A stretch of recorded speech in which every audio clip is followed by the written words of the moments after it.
번째 영상 이거 찍으면서 아주 정리 좀 한번 해봅시다.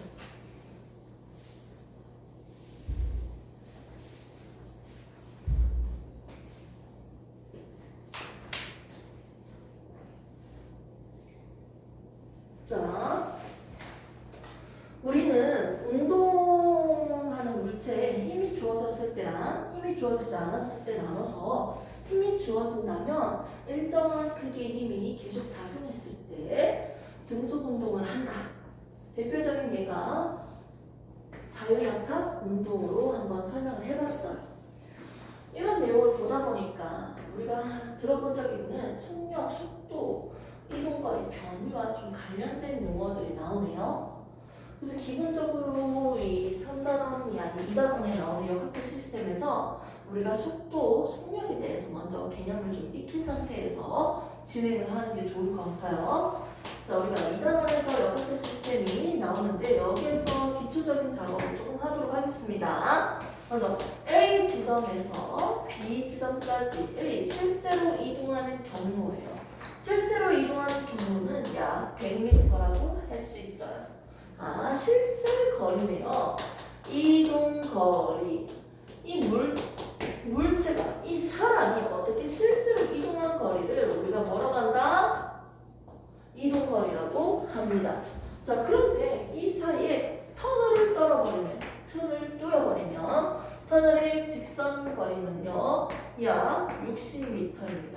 됐습니까? 즉, 첫 위치와 나중 위치의 최단 거리, 직선 거리라고 할 수 있죠. 즉, 우리는 변위라고 부릅니다. 첫 위치와 나중 위치의 어떻게 최단 거리, 직선 거리죠. 이때 뭐까지 포함해준다? 방향과 최단 거리, 직선 거리를 적어주시는 게 바로 변이에요. 위치의 변화. 자, 이렇게 해서 우리는 기본적으로 용어 두 가지가 있었고요. 그러면 나는 2초 동안 이동했어요. 전부 다.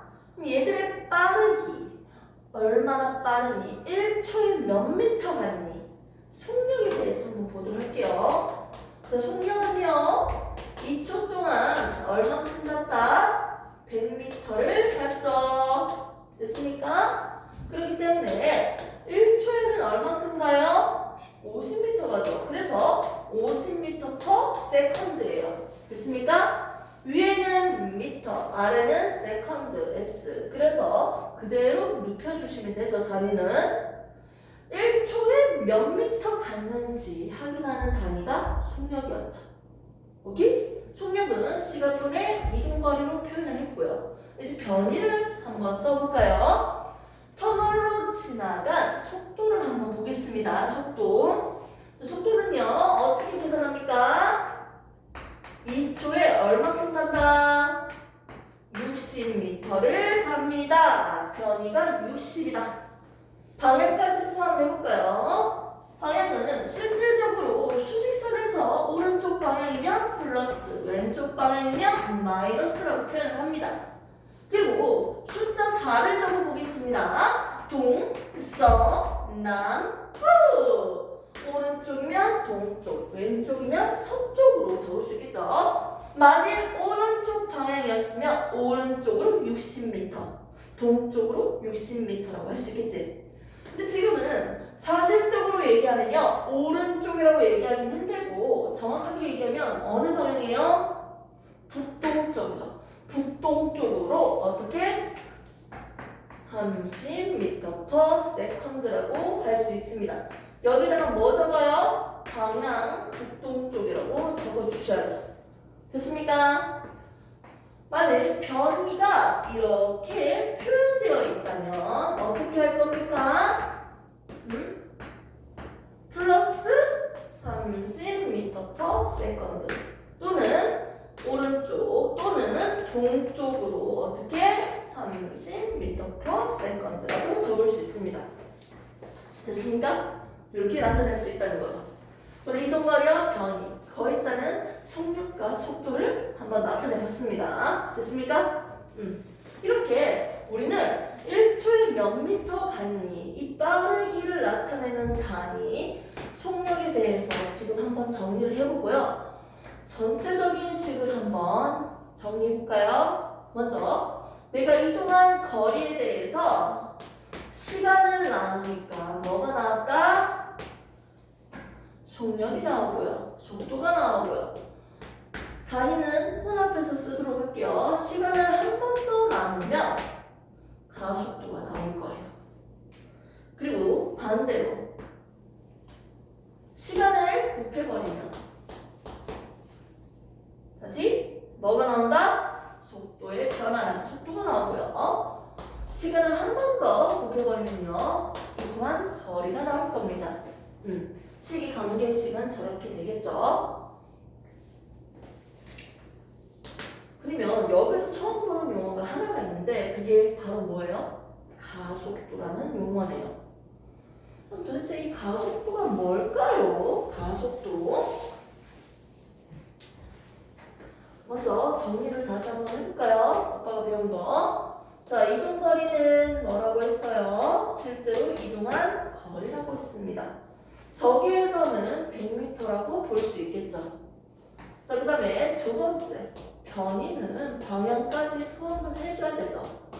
그래서 오른쪽 방향이라고 나는 그냥 적어버릴게요. 얘를 오른쪽 방향이니까 플러스 어떻게? 60m 됐습니까? 자, 거기에 따른 속력과 속도도 한번 다시 계산을 해줄까요? 어떻게? 50m/s. 오케이?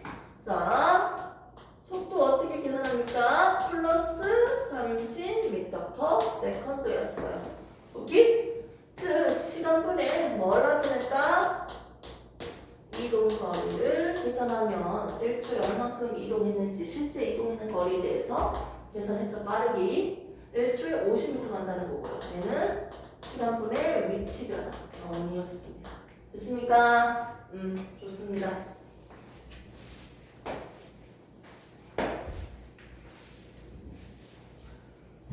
기본적으로 거리를 시간으로 나눴을 때 뭐가 나왔다?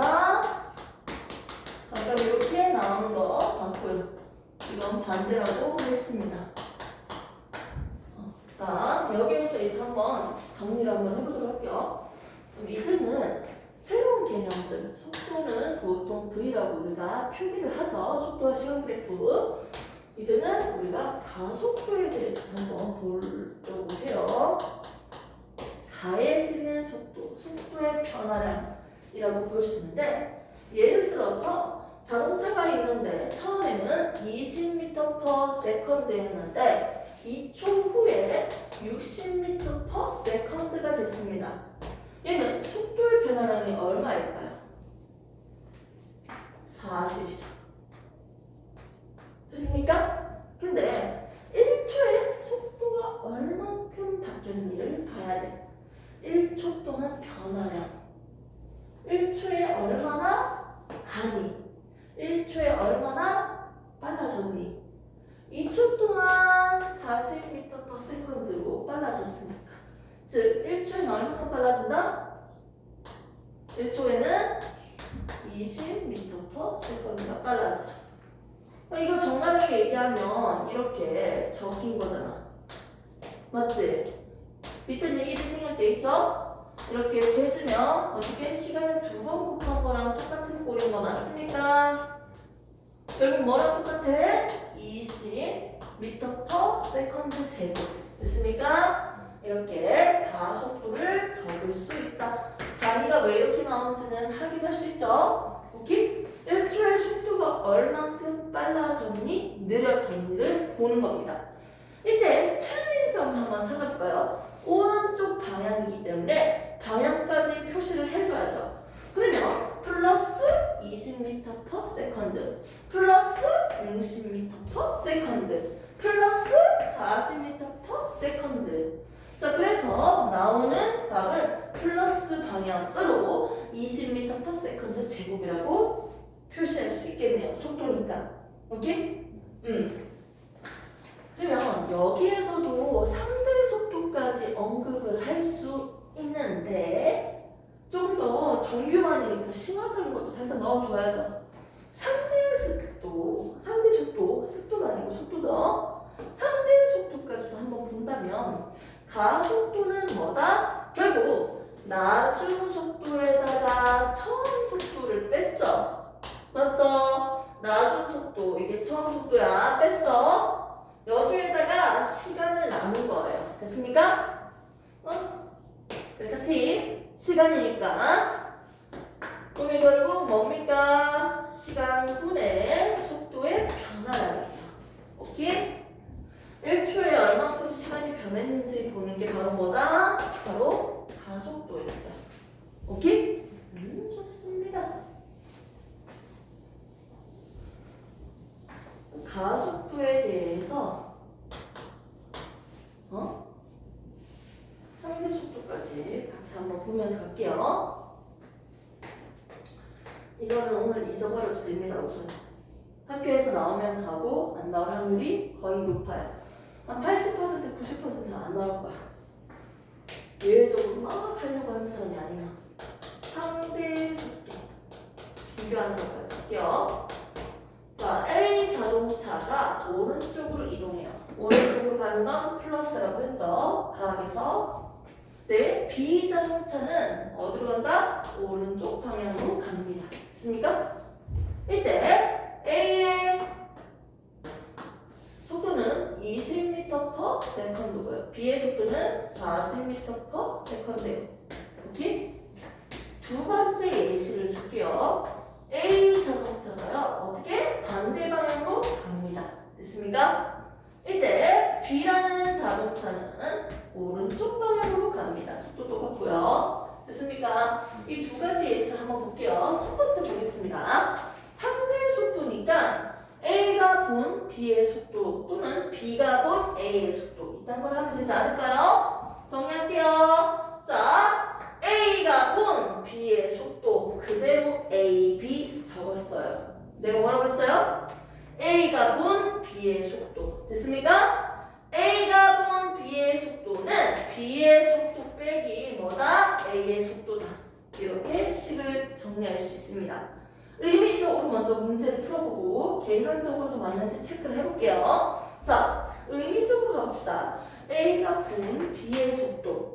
A 친구도 오른쪽, B도 오른쪽인데 A에 타고 있는 친구가 봤을 때 B가 더 빠르지? 맞지? 그럼 같은 방향이지. 그럼 플러스겠네. 얼마가 될까요? 플러스 20m/s로 보이겠지. B 자동차가. 됐습니까? 둘 다 똑같은 속도라면 정지되어 있는 것처럼 보이잖아.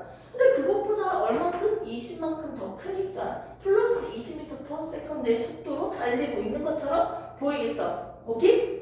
의미적으로 풀었죠? 이제는 계산적으로 한번 해볼게요. 속도는 방향까지 있으니까 방향까지 같이 해줘야죠. 먼저 A가 본 B의 속도는 누구 속도? B의 속도인 40m/s에다가 오른쪽이니까 플러스 40m/s의 속도에다가 빼줘요. 누구를?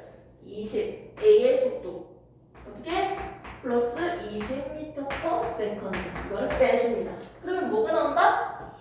맞죠? 상대 속도가 나오네요. 맞네요. 자, 두 번째를 한번 풀이를 한번 해보도록 합시다. 두 번째 예시. 방향이 서로 다르네요. 의미적으로 한번 가볼까요? 20m/s 속도는 그대로인데 방향만 달라지고 있습니다. 자, 먼저 A가 본 B의 속도. A 친구에서 서로 반대 방향이면 더 빨라 보이는 거 아니야? 얼마가 될까요? 플러스 60m/s라고 대답할 수 있습니다. 방향까지 바로 얘기할 수 있어. A가 본 B의 방향은 오른쪽이잖아. 어차피 지금 왼쪽으로 가고. 그래서 플러스 60m/s라고 할 수 있습니다. 이게 정말 맞는지 한번 다시 계산으로도 한번 체크를 해봅시다. 먼저 A가 본 B의 속도는 B의 속도 빼기 A의 속도잖아. B는 무슨 방향이에요? 플러스 40m/s. 절대적으로 오른쪽인지 왼쪽인지 기준 놔두고 하면 되겠지? 자, 그 상태에서 빼기 A의 속도. A는 뭐다? 왼쪽 반대 방향이죠? 왼쪽 마이너스 20m/s입니다. 그러면 플러스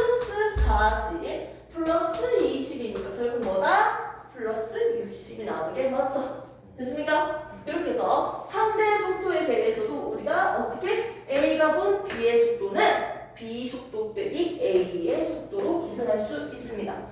방향은 꼭 실수하시면 안 됩니다. 됐습니까? 이렇게 해서 우리가 했고요. 이런 가속도에 대해서 이동거리, 변이, 속력, 속도, 가속도에 대한 그래프까지 한번 연결시켜서 한번 보도록 할게요. 그래프적으로 같이 안 가면 안 되기 때문에 같이 가야 돼요. 이거 지우지 말라고 했는데 지웠네? 조금.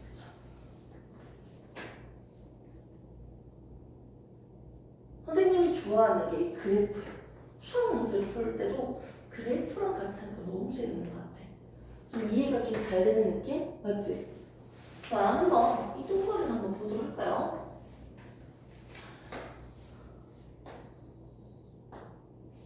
이동거리와 시간에 대한 그래프. 위치와 시간에 대한 그래프. 위치가 이렇게 된대. 이게 무슨 상태일까? 응? 위치, 시간, 무슨 상태일까? 여기가 20m 지점이라고 할까? 그럼 수직선에서 0이라는 지점으로 해서 어떻게 20m 지점에 선생님이 서 있어. 그리고 어디 움직인다 안 한다? 안 움직이고 가만히 있는 거예요. 이해됐습니까? 오케이. 자, 그러면 이제는 0 지점에서 한번 출발을 해볼게요. 이렇게 그려진다면 이게 무슨 의미를 나타내는 걸까요? 이 지점에서 어떻게? 오른쪽이야 왼쪽이야? 오른쪽 방향으로 이동을 한다는 거예요. 됐습니까? 이때 이 그래프의 기울기는 뭘 나타낸다? 시간분의 변이기 때문에 뭘 나타낸다? 속도를 나타냅니다. 오케이. 됐죠? 그럼 얘는 실제로 이동한 거리는 어떻게 계산할까? 여기까지 가는데 총 2초 걸린다 해볼게. 2초 동안 얘는 이동한 거리가 얼마야? 변이 20m. 이동거리 말고 변이는 20m야. 그대로 해석하면 되잖아. 0 지점에서 2, 3, 4, 5, 6, 7, 8, 9, 10, 11 해서 20까지 간 거예요. 0에서 출발해서 이동거리가 20m라고 할 수 있겠지. 이쪽까지 이동한 거리는 20m다. 변이는 20m다. 이렇게 대답할 수 있겠죠. 됐습니까? 이해돼? 그러면 잘 봐요, 아들. 1초일 때도 기울기가 얼마예요? 2분의 20이니까 기울기 얼마? 10이죠. 2초일 때도 기울기가 10이죠. 3초일 때도 10이죠. 10, 10, 10, 10이죠. 속도가 항상 똑같죠. 이걸 우리가 무슨 운동이라고 할 수 있어요? 그렇죠. 등속도 운동, 등속 운동이라고 할 수 있겠네요. 됐습니까? 네, 좋습니다. 이걸 이제는 속도와 시간 그래프로 한번 그려서 보겠습니다. 어렵지 않아요? 속도와 시간 그래프. 자, 먼저 이렇게 주어진다면 여기가 10m/s. 이거는 무슨 운동을 나타낸다? 등속 운동을 나타내죠. 왜 등속 운동입니까? 1초일 때도 10m/s, 2초일 때도 10m/s. 맞죠? 그런데 만일 이렇게 그려진다면 얘는 무슨 걸 의미하는 걸까요? 처음에는 정지되어 있었는데 0이죠. 속도가 점점 커지고 있죠. 어떻게? 속도가 변하는 가속도 운동인데요. 이때 어떻게 속도가 변한다? 시간분의 속도 변화. 시간분의 속도 변화. 아까 전에 등가속도 운동이랑 똑같네. 그래프가 맞죠? 즉 1초일 때 속도의 변화량과 2초일 때 속도의 변화량. 즉 가속도가 어떻게 된다? 일정한 걸 확인할 수 있습니다. 이걸 우리는 무슨 운동이라고 했다? 등가속도 운동이라고 했습니다. 됐습니까? 네, 자유낙하 운동의 그래프 모양은 좀 유사하네요. 직선으로 나오고 있네요. 자, 여기에서 첫 번째, 먼저 10m/s의 속도를 가진 물체가 있는데요. 인마는 1초에 몇 미터 간다? 10m 가는 빠르기예요. 그 뜻이에요. 1초에 10m 간다는 거야. 이 새끼가 10초 동안 달릴 거래. 몇 미터 갈 수 있어? 100m지. 어떻게 알아? 1초에 10m 가니까 10배니까 100m겠지. 맞지? 이렇게 시간을 곱해준 거 맞습니까? 맞죠? 즉, 뭐 곱하기 뭐다? 속도 곱하기 시간은 얘가 이동한 변이 거리를 우리가 측정할 수 있겠네요. 오케이? 그리고 속도는 결국 뭡니까? 시간분의 거리라고 했는데, 맞죠? 변이라고 했는데, 우리가 궁금한 이 거리, 변이는 어떻게 계산해요? 양변에다가 t를 곱해주면 나오죠. 됐습니까? 의미적으로도 똑같을 수밖에 없죠. 오케이? 그럼 여기에 있는 넓이는 뭘 의미하고 있습니까? 속도 곱하기 시간. 세로 곱하기 가로는 속도 곱하기 시간으로서 속도와 시간 그래프에서 넓이가 나타내는 건 얘들의 이동 거리, 즉 변이를 나타내고 있습니다. 됐습니까? 모양이 이렇게 나오더라도 그 밑에 있는 면적이 뭐가 된다? 이 물체가 운동하고 있는데 이동한 거리, 변이를 나타내고 있습니다. 됐습니까? 이렇게 해서 우리는 그래프를 우선 두 가지로 봤습니다. 거리와 시간 그래프죠. 위치인데 그냥 거리라고 얘기할게요. 거리와 시간 그래프에서 기울기는 속도를 얘기하고 있고요. 이렇게 그림이 그려진다는 건 속도가 항상 일정한 등속 운동의 그래프라고 할 수 있습니다. 두 번째, 속도와 시간 그래프에서 속도가 항상 똑같으면 등속 운동이고요. 어떻게 속도가 빨라지는 건 등가 속도 운동 그래프고요. 이 그래프에서 밑에 있는 면적은 이동한 거리, 즉 변이를 나타낸다고 할 수 있습니다. 됐습니까? 여기서 조금 궁금한 점이 있는데요. 선생님, 만일 그래프 모양이 이렇게 그려지거나 이렇게 그려지면 어떻게 되는 걸까요? 위치와 시간 그래프에서 이렇게 그려지거나 이렇게 그려진다면 속도가 어떻게 변하고 있는지 한번 분석해 봅시다. 초반에는요, 그래프 기울기가 낮아요. 나중에 그래프 기울기가 더 커요. 속도가 작았는데 커지는 거예요. 속도가 커지고 있는 운동입니다. 됐습니까? 자, 그 다음에 거리와 시간 그래프에서 이렇게 그려진다면 초반에 기울기가 크고 나중에 기울기가 작아지죠. 속도가 느려지는 운동입니다. 이렇게 분석할 수 있겠네요. 됐습니까? 네. 이렇게까지 해서 그래프까지 이해를 하시면 됩니다. 오케이? 네. 수행 타임 또 잠시 가졌다가 또 진도를 좀 나가보겠습니다.